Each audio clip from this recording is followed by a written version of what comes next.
I'm here with Bella, and I'm here to share with you my video about a vintage ring that was passed down to my client. It's over 100 years old, given to her by her grandmother.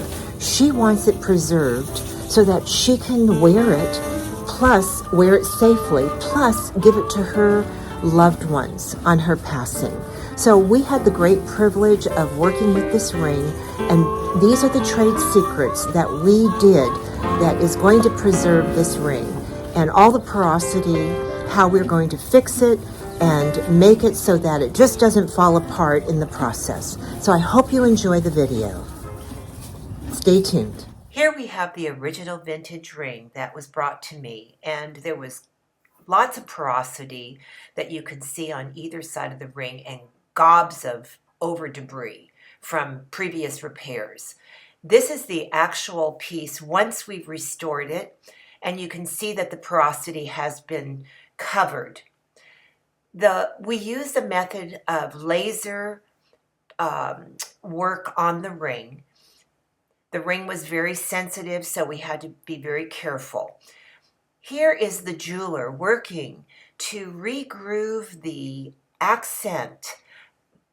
You can see that on either side of the ring that there's some vintage triangle shapes that are very similar to what you'll see in this era, which is about 100 years old, or let's say the 1920s, 1910s.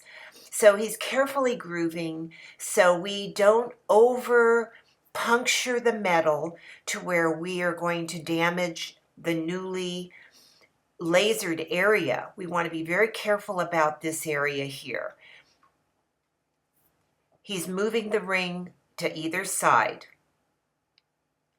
As you can see, this is the ring finaled.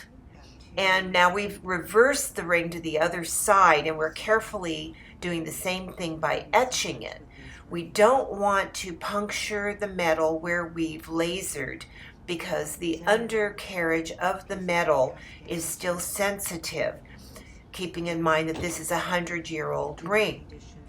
And here is going to be the final ring on her finger, which we're showing you. And carefully, now we're polishing the ring. We don't want to over polish it. We want to keep it like its vintage look. So we're just going to polish it just enough to give it a clean look. And there we go, a beautiful ring.